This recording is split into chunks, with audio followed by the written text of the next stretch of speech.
I never wanted to see my high school head teacher when I first attempted to register for my national identity card, and I couldn't clearly state my paternity.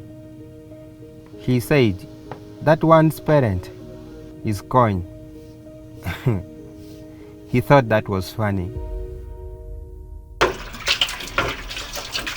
I lived with my uncle, but they mistreated me. I would dig, but after the harvest, I was not given food. I would fetch water, but beating me was order of the day. We are the best of the best.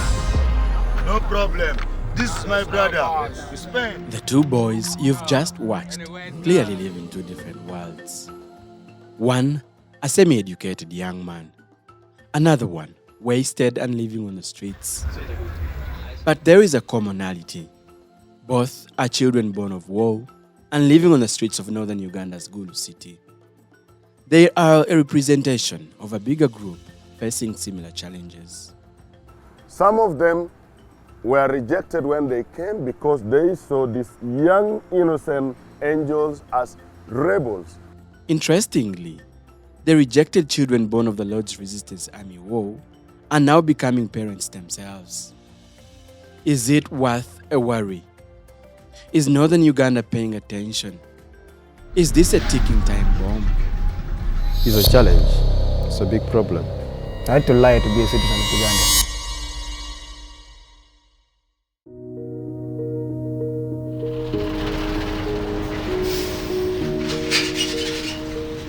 This is Gulu, northern Uganda. It is arguably Uganda's fastest growing upcountry city. But beyond the beautiful road network and the upcoming infrastructure is a genuine crisis. One that still seems to be treated as inconsequential in the aftermath of the Lord's Resistance Army war. 17 years is quite some time, and you might feel, oh, by now things should be better. When we have generation of rejection, generation of kids of rejection, it will probably become a rejected region or a rejected country. Let's journey back in time to a region haunted by the conflict that lasted more than a decade. The major targets of abduction were women. Official figures indicate that between 10,000 and 15,000 women were abducted. Their fate working as the rebels' sex slaves. In the process, many children were sired. And when the guns went silent, the women returned with fatherless children. Most fathers had either been killed or dispersed. Take Jennifer Moni's story, for example.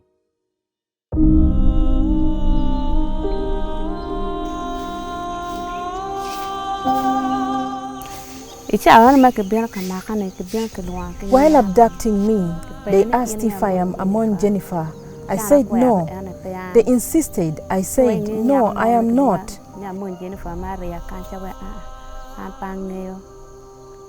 But one of the abductees pointed at me and said I am the one. They started whipping me with wire lock. Because of the pain I felt, I accepted that it's me. I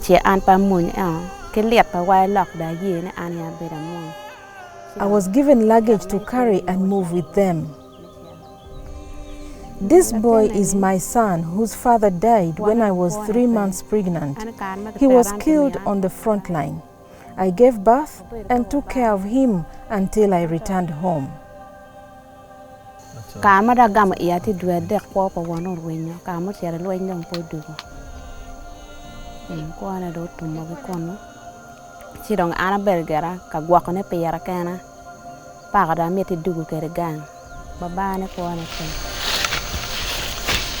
Dickens Owaka, the son of Jennifer Amoy, with the help of well-wishers, was lucky to finish the advanced level of education 5 years ago, but his life has since stalled. His unclear paternity means he belongs to no family. Remember, her mother was rejected too on return.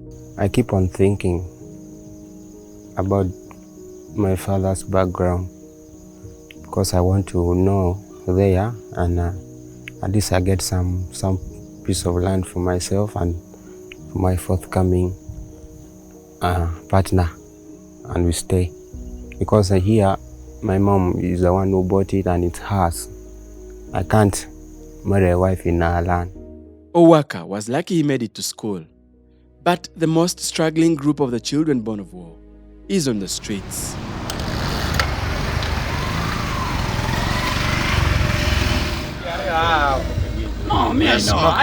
I have to look for food for myself. Sometimes I have to grab people's belongings forcefully or even hit someone with a bricks to comma so that I can gain access to their properties. My action can even kill someone. I feel it is wrong and I have to adjust how to get money for food. Maybe I have to look for a job because I fear I may end up killing someone one day. Owaka and Ogenrod are clearly living totally different worlds. But they have one thing in common. They are both society and family rejects. They have no access to land and means of production and can't compete for any other form of opportunities since they can't trace their paternity, hence failing to fully register as citizens of Uganda. Civil society organizations like #Gulu and many more scattered over the northern region have fronted solutions over the years. The organization is ensuring street children, majority of who fall in the category this document addresses, are supported with basic needs and at least a shoulder to lean on. A child would confess that every time they felt headache, they chew gut, or that they sniffed jet fuel or petrol so that it numbs hunger when say they don't get food. So the health clinic then came up to address the challenge of improving on their health-seeking behavior, to let them know that when they feel pain, they do not need to rely on substance, but rather to seek medical care.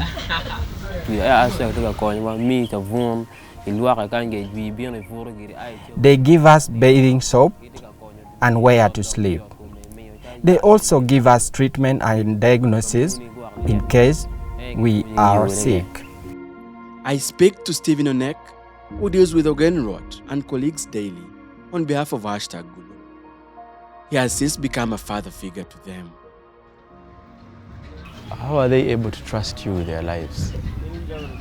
And of course let you into their space and get to be free with you? How is that possible? Because out there they face segregation every day.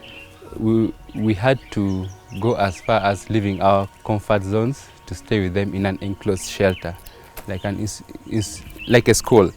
So it is through that we managed to have several engagements with them. I got to understand them more deeper, because I and my colleagues, we used to interswitch. So day and night I would be with them. So that was the first stepping stone on how I drew much closer with them, and we got to share a lot. With the authorities, you give these children a safe space, but these are the children at one point they are hunting for maybe. Don't you ever get issues with the authorities that maybe you are accomplices in this?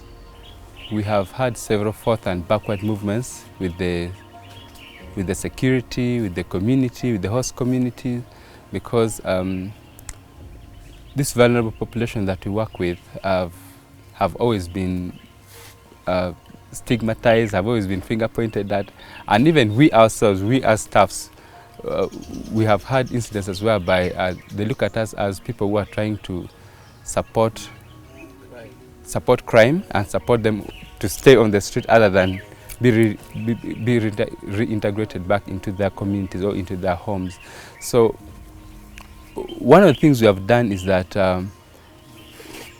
we have stakeholders like the security whom we work with and we coordinate with, and trust me, we don't support whatever they do out there. In case someone goes against the law, we don't shield. We always let the law take its course, and we have had several occasions whereby the security personnel have always been coming into our safe spaces to look for some of them or to even pick some of them in case they are suspects. Despite such efforts, there seems to be no long-term plan to meet the needs and challenges for these children born of war and their mothers. We also speak to Jacob Chilama, an official with the Choli Kingship, a cultural institution that has played a huge role in peace building and reconciliation over the years. He offers insights on why family reunions have been a white elephant. Most of our people, when they were abducted, they never revealed their true identity or their names in the bush. When someone is called down, when he's abducted in the bush, to those people he may say, I'm called Peter or Chan or Tao. He uses another name altogether. So that one makes it very hard for a woman he gets from the bush.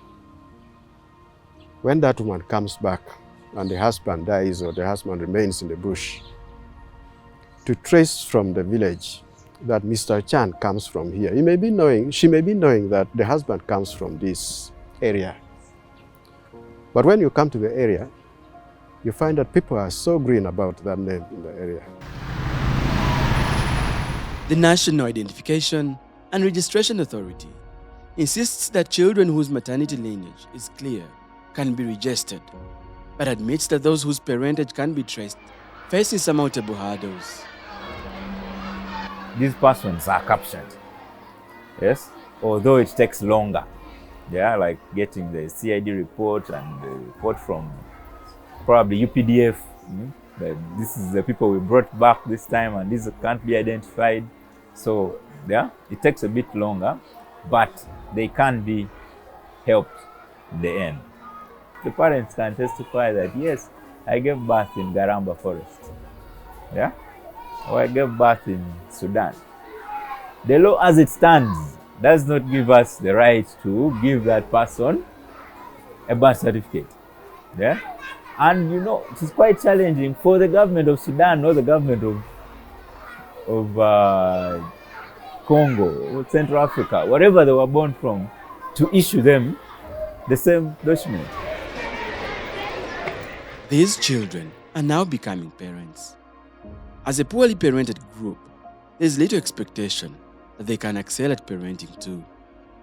No wonder Omoro and Gulu districts were ranked second and third in child desertion in 2019 in Uganda. In 2020, they ranked joint third as per the police crime report. By 2040, there will be about 30 plus or around 40. That means they will be in charge. They will be in charge. The youth today who are 20 years, 22, 25, by 2040, 2045, they will be in charge of this country. Now imagine a country led by people who don't have proper identity, whose problems were not dealt with, and they are the one in charge. There is a lot that I really can't imagine. The cycle that should be nipped in the bud is the one that starts rejection and oftentimes leading into a life of crime. As these children, now parents themselves, struggle to break free, the worry is their own young ones risk growing up on the same streets. The looming threat of an entire generation growing up rejected begs the question: is northern Uganda aware of the long-term implications?